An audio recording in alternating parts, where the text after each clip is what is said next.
This program on investing under regulation crowdfunding is not investment advice. Rising with the crowd, power unbound, change makers lead where hope is found. Superpowers for good, shaping the fate. Investors and dreamers open the gate. Supercross stands loud, proud and true, building tomorrow for me and you. Welcome to the Superpowers for Good show from the Super Crowd. I'm your host, Devin Thorpe, and I want to welcome all of you to the show today. And I especially want to welcome our new viewers. We are so excited to see our audience growing each and every week. We're thrilled to see new people, new faces. I thank you for being here. I encourage you to stick around and watch the entire episode, get a sense of what we're doing here. I invite you back each Tuesday and Thursday live at 11 a.m. Eastern, 8 a.m. Pacific. We're excited to have you here. Now, I am really excited today to have an old friend who's been on the show before, but it's been years. We're excited to have Kendall Almerico here. Kendall is an attorney who is really one of the super experts in regulation crowdfunding, and we're excited to have him. Kendall, welcome to the show. We're thrilled to have you. Well, thanks for having me, Devin. It's funny because back in, I think, 2016, 2017, Forbes wrote an article and they called me the top Jobs Act equity crowdfunding attorney in the world, or some other great platitude like that. And I always like to joke around with people and tell them the truth, because back then I think I was the only equity crowdfunding attorney in the world. So yeah, probably wasn't as big of an honor as I make it out to be, but I'm still here and doing it. Yeah, that's great. This is an interesting space in that billions of dollars have now been raised via regulation crowdfunding, and billions more with Regulation A offerings, which are also available and open to ordinary and everyday investors. What attracted you to this space? It's, the Jobs Act passed in 2012.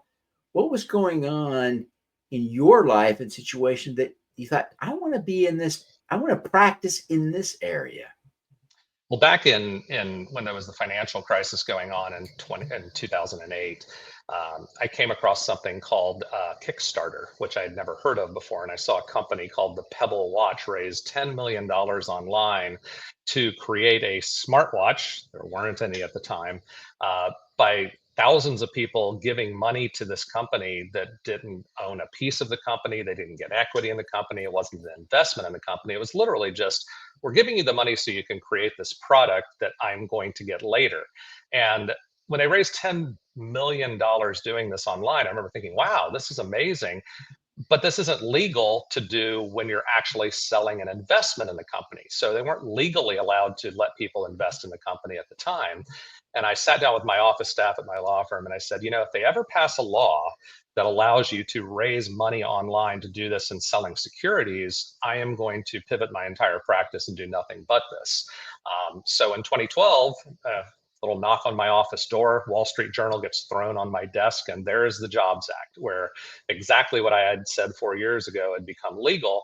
And I now knew that my clients, my business clients, my law practice clients that I'd been trying to help get financing through banks or venture capital or private equity, now could go to the general public without having to do an IPO or spend millions of dollars to become a public company.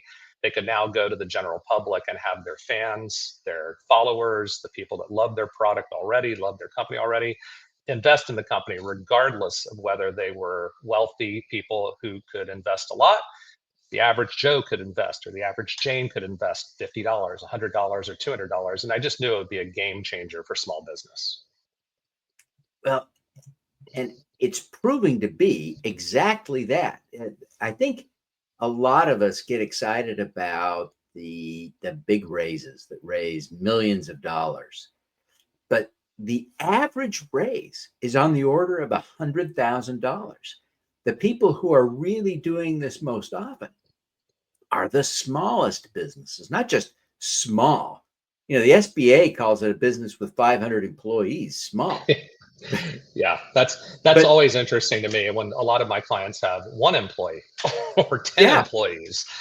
But yeah, that's those are the companies that are really benefiting from the Jobs Act, oftentimes raising 50 or $100,000, simple, ordinary debt structures, but they're getting money they can't get from the banks at half the price, half the cost of a credit card, if they could get a credit card. Uh, right. it really is game changing. What are you seeing? What are the kinds of things you've seen your clients do to succeed with crowdfunding? Well, you're absolutely right, Devin. The issue here is that there are a lot of small companies that can't get a bank loan and can't, get enough money on a credit card to finance their business. And their friends and family might be interested in investing in the company, but they're not accredited investors. They're not rich and well-connected people that meet the criteria of being what's called an accredited investor, meaning you're rich enough for the government to say you can invest in anything. So it's a very small number of people, comparatively speaking, to the hundreds of millions of people who are not accredited investors who might be willing to go. Let me give my friend here or this company here or this product that I like $400, $500, $100. And when as we always say, when you pass the hat at church and everyone puts in $5 or $10 at the end of the day, there's a lot of money in that hat. This is the same thing. And so for small businesses to be able to say, look, I've already got a collection of people that like what I'm doing. I already have a small collection of customers.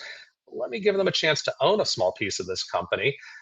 It's a game changer. And yes, companies raising $50 to $100,000, it's almost a no-brainer for those companies. It gets more difficult with the more money that you have to raise, but obviously I've been involved with raises involving tens of millions of dollars. I've been involved with a lot of raises that have been 500,000 to $1 million.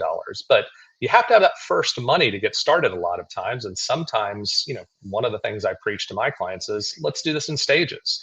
Let's raise a small amount. Let's prove your model. Let's show investors that you're going to do what you said you were going to do with that money.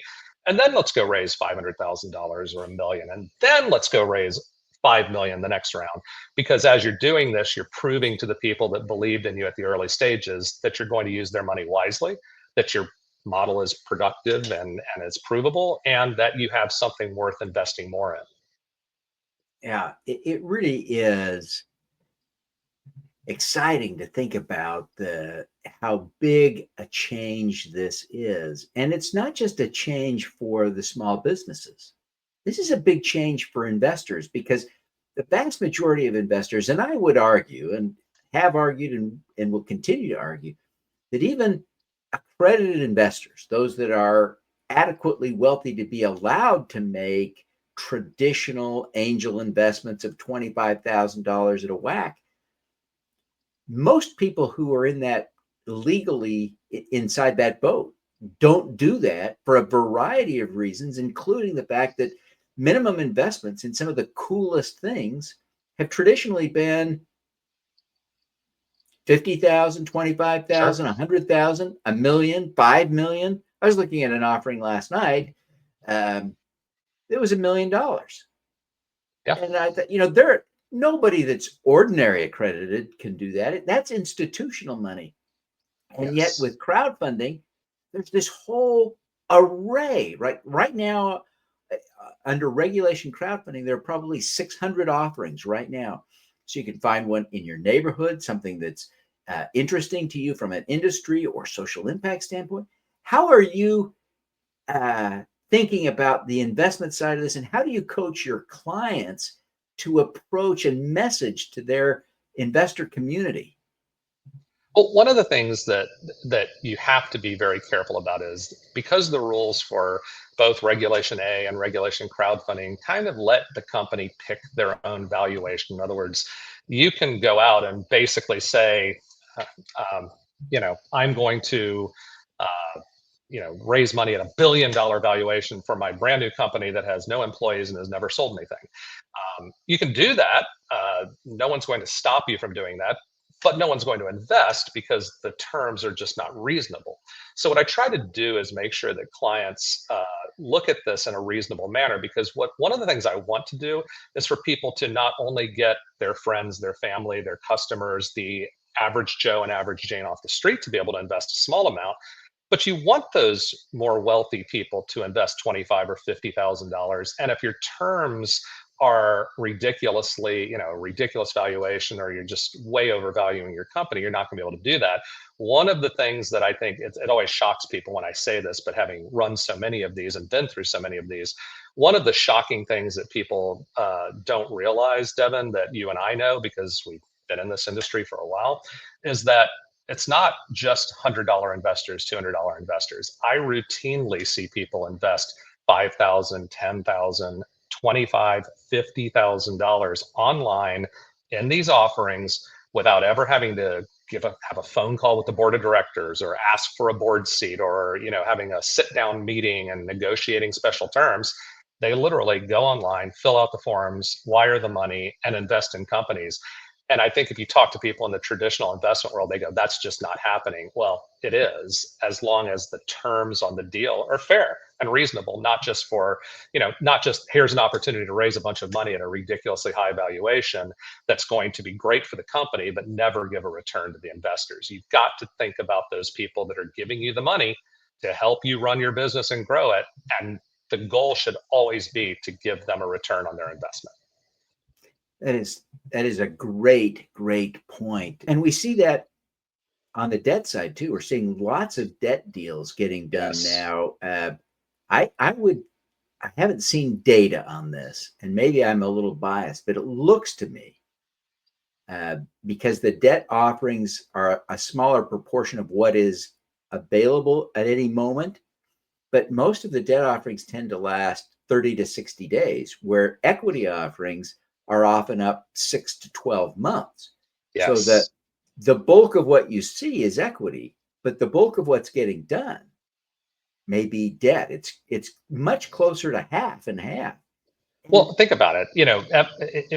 From just a regular standpoint, everybody understands if you're giving an investment to someone and they say, look, you're loaning us money, we're going to pay it back, and we're going to give you interest on it.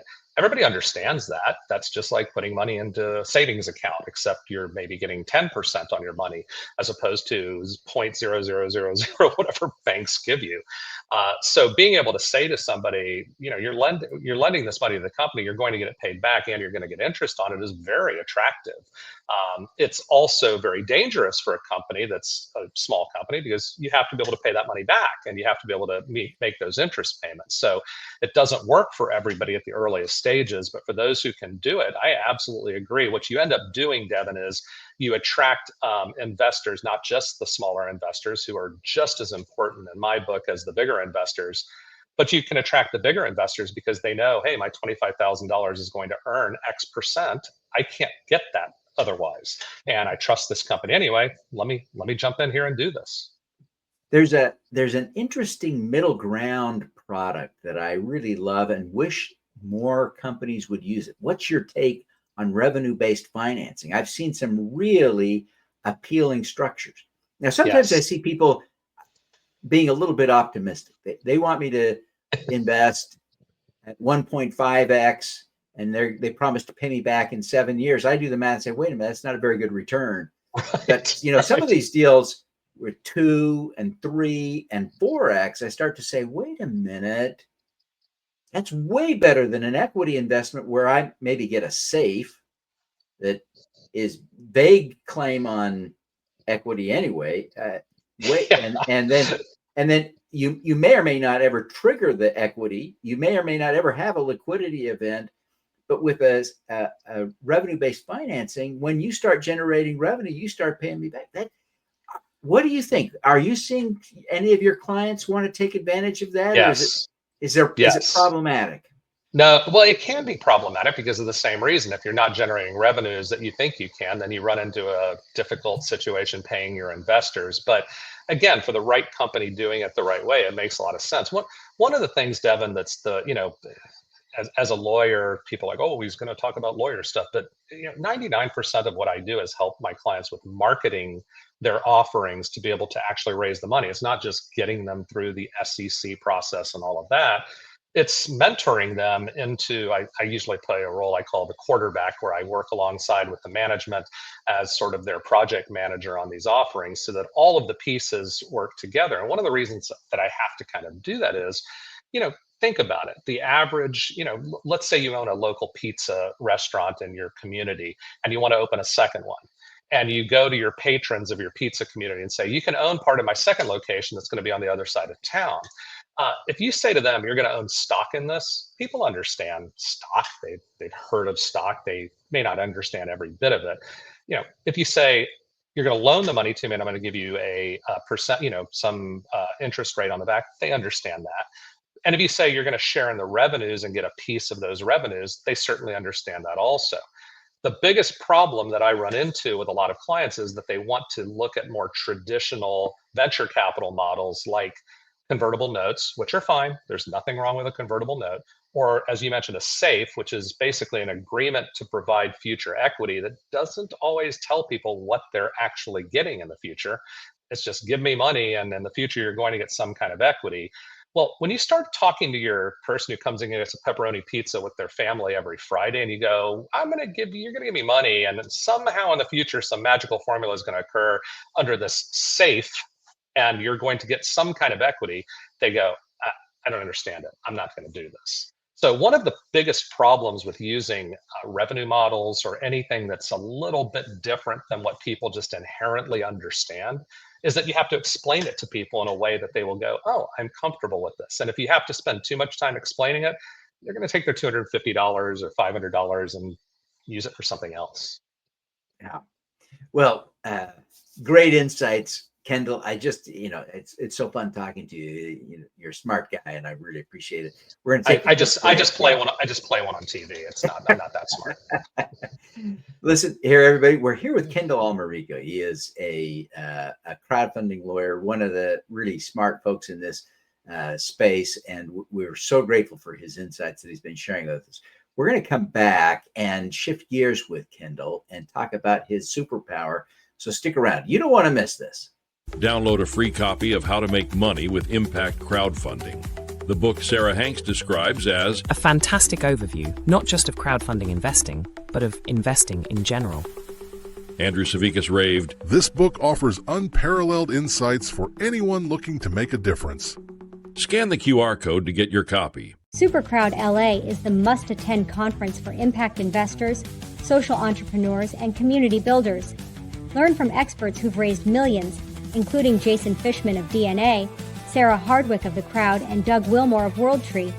Plus, a live pitch with top investment opportunities. Early bird pricing ends soon. Struggling to raise capital for your business? Unlock the power of the crowd with AI. My free guide, Crowdfunding Made Simple, walks you through every step to success. Get funded smarter, faster. Scan the QR code now for your free download.